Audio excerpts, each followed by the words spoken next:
is, are we affected in our hearts, that it has affected our mind, that it has affected our hands to worship the things of this world, the wealth of this world? Or are we so affected in our worship by God that he has our heart, that it started to change our plans, that it's now beginning to change our hands? You see what I'm saying this morning is God is not saying that you have to clean your act all up. He's saying, I sent Jesus this morning. Jesus, who said these words, who modeled this type of life, to purchase something greater for you. To buy back you from the evil one. To buy your affections. To win back your love for me. And guess what? It begins with the heart.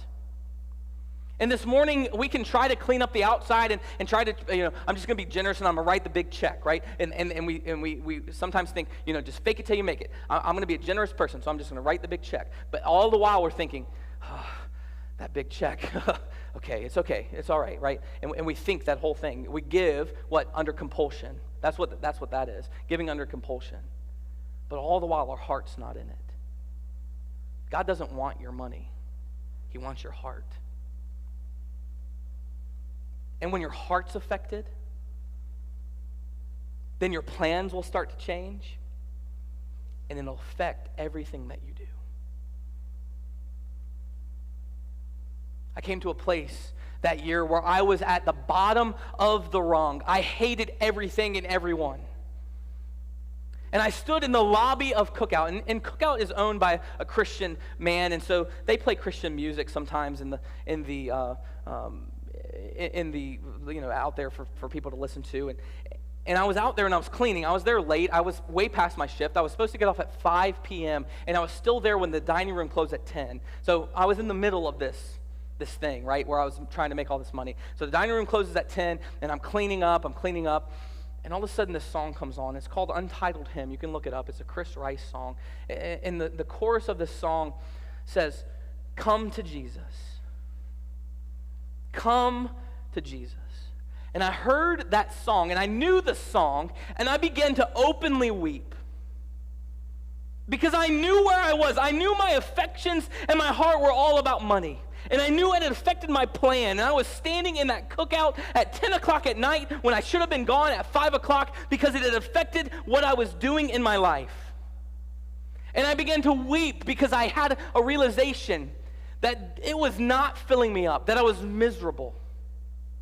The very next day, I went in with my 2-week notice. And I said, I had no plan. Guess what? I didn't have a plan.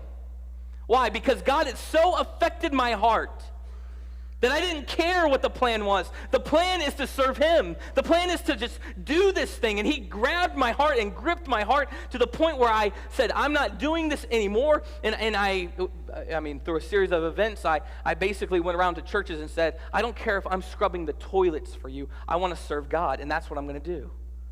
I went from making about $140,000 a year to making $21,000 a year as a youth pastor. That makes no sense from an earthly perspective. No sense. But guess what? My time and my energy and my effort was no longer being expended and just thrown out on money. It was then saving souls, youth and young people who to this day love Jesus because of the ministry that God allowed me to have at New Beginning Tabernacle those years. I'm able to look back and see this young man who's singing right now, this morning at Elevation Church in Charlotte. He sings on the worship team in Charlotte at one of the campuses. A young man who went on to be a youth pastor, who was in my youth group. He went on to be a youth pastor for many years, and now has gone back into another job, but still is very faithful to go to church and be a part of the church. Because I wasn't investing anymore in my time and energy and effort, and my affections were not towards money anymore. It was towards God. Some of you this morning, God is speaking to you that you have this idol of wealth and money, and you need to have a change of heart. I'll close with this. Jesus, a little after this, in Matthew chapter 13, he says these words in a parable. He says the kingdom of heaven is like treasure. Treasure is the very word. It's the very same word that we used in our passage today, where your treasure is, there your heart will be. He says, guess what? The kingdom of heaven is like a treasure. It's like a treasure that was hidden in a field. And a man found it, and he covered it up. Now, hold on a second. Jesus here is telling us a parable about what it is to have our affections totally towards him.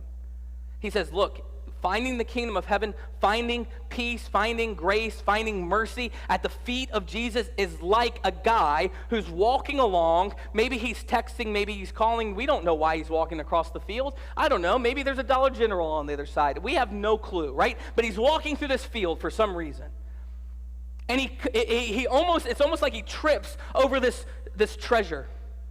And this is like a real treasure. Like you want to, we used to like to I used to look for the X's all the time, right? This was a real treasure. He opens up the box, looks in it, treasure.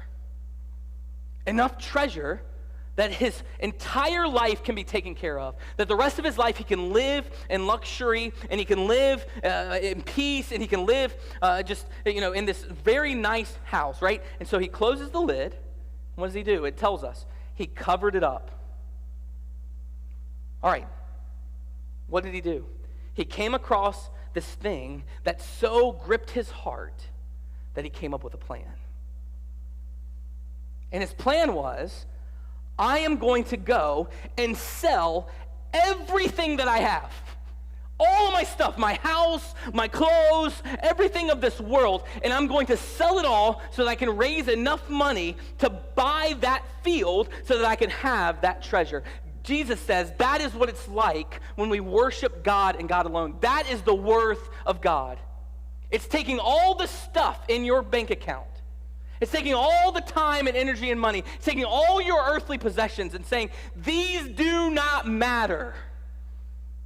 But next to the worth of Jesus. And when it grips our heart, it changes our plans and it affects what we do with our hands. The question this morning is, has God so gripped your heart that you're willing to just need to write a check for your entire retirement account to the church? I'm not saying that.